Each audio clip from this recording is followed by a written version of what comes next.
इस साल की सबसे बड़ी फिल्म हो सकती है वॉर 2 और अगर कंटेंट सच में अच्छा निकला तो शायद इंडियन सिनेमा के इतिहास की सबसे कमाऊ फिल्म भी बन सकती है। वायरएफ स्पाई यूनिवर्स, इसमें बड़े स्टार्स की कोई कमी नहीं है। अभी तक सिर्फ बॉलीवुड था, लेकिन वॉर 2 के बाद ये यूनिवर्स पैन इंडिया जाने वाला है। फ्यूचर में पता नहीं कितने नए एक्टर्स दिखाने वाला है। फ्यूचर इस शब्द पे थोड़ा ध्यान डालिए, क्योंकि स्पाई यूनिवर्स का फ्यूचर खतरे में आ गया है, वो भी ऐसा कि शायद सब कुछ अब दोबारा जीरो से शुरू करना पड़ेगा। डरा नहीं रही हूँ, लेकिन एक खास बात की तरफ आपका ध्यान ले जाना चाह रही हूँ। फ्यूचर को समझने के लिए थोड़ा पास्ट में चलते हैं। याद तो होगा आपको, स्पाई यूनिवर्स की पहली फिल्म थी एक था टाइगर। सलमान खान, कैटरीना कैफ दोनों की जोड़ी ने खूब पैसा कमाया था और इसी फिल्म की सक्सेस के बाद वायरएफ को अपने स्पाई यूनिवर्स वाले आइडिया पे पहली बार कॉन्फिडेंस आया था। इसके बाद दूसरी बड़ी फिल्म आती है वॉर, जिसमें ऋतिक रोशन वर्सेस टाइगर श्रॉफ आमने सामने। इसको सिर्फ दिमाग में सोचने से ही फिल्म रिलीज से पहले सुपरहिट हो गई थी। और फिर हुआ बॉलीवुड की हिस्ट्री का सबसे बड़ा कमबैक। शाहरुख खान बन के आए पठान और बॉक्स ऑफिस कलेक्शन में 1000 करोड़ लगा दिया। इसके बाद फिर से आती है टाइगर 3। सलमान खान ने इस बार एक नए विलन का सामना किया और फिल्म के क्लाइमेक्स में सबको याद दिला दिया मास सिनेमा का असली बाप कौन है। अब आसान सा सवाल पूछूं, इन चारों फिल्मों में कुछ सेम नोटिस किया आपने? नहीं, बॉक्स ऑफिस कलेक्शन चारों का धमाकेदार है। इसके अलावा क्या कॉमन हो सकता है? मैं बताऊं, पाकिस्तान। ध्यान नहीं दिया होगा किसी ने ज्यादा, लेकिन स्पाई यूनिवर्स की रीढ़ की हड्डी है पाकिस्तान, जिसके बिना चारों फिल्मों की कहानी अधूरी रह जाएगी। चाहे तो टाइगर के साथ जोया के कैरेक्टर का लव एंगल बनाना, या फिर वॉर में खालिद के कैरेक्टर को गद्दार का बेटा बताना और कश्मीर से उसके पास्ट को उठाना।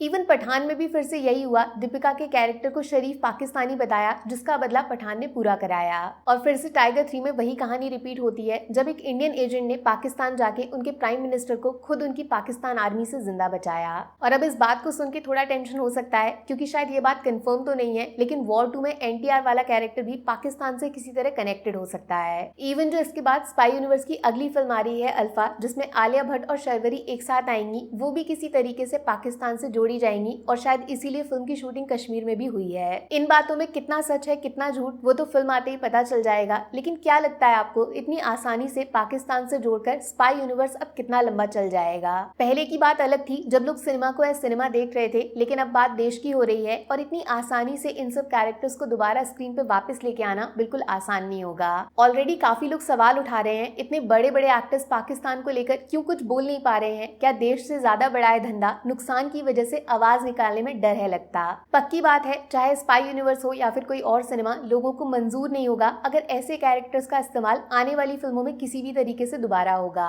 सब कुछ बदलना पड़ेगा, जीरो से शुरू करना पड़ेगा। बात अब सिर्फ फिल्म की नहीं है, सच्चाई बन चुकी है। ऐसे में शायद 2025 की सबसे बड़ी फिल्म खतरे में पड़ चुकी है। वॉर 2 की कहानी में अगर कोई ऐसा शरीफ पाकिस्तानी कैरेक्टर दिखाने का प्लान बनाया जा रहा है तो उसको तुरंत कैंसिल करना पड़ेगा। फिल्म में अगर कोई ऐसा सीन डाला जा चुका है तो उसको डिलीट करना पड़ेगा। वैसे अच्छी बात यह है, वॉर 2 की कहानी चाइना में दिखाई जा रही है, लेकिन इस शब्द को लेकर भी थोड़ा सावधान रहना पड़ेगा। चाइना से एक्स्ट्रा प्यार दिखाना कहीं महंगा तो नहीं पड़ेगा। एक उड़ती खबर ये भी आई थी कि प्लान्स तैयार हैं ऐसी फिल्म बनाने के जिसमें जोया वर्सेस रुबाई का आमना सामना होगा, जिसकी वजह से आगे चलकर टाइगर वर्सेस पठान का खून खराबा होगा। तैयार हो जाइए, स्पाई यूनिवर्स का पूरा प्लान बदलने जा रहा है, जिसका पहला बड़ा असर शायद पठान 2 पे पड़ेगा, जिसमें एसआरके के साथ दीपिका वापस आने वाली थी। लेकिन अब डाउट हो रहा है वायरएफ ऐसा रिस्क उठाएगा? हो सकता है उसी कहानी में इनको हटा के नए देसी कैरेक्टर्स को और ज्यादा मौका दिया जाएगा।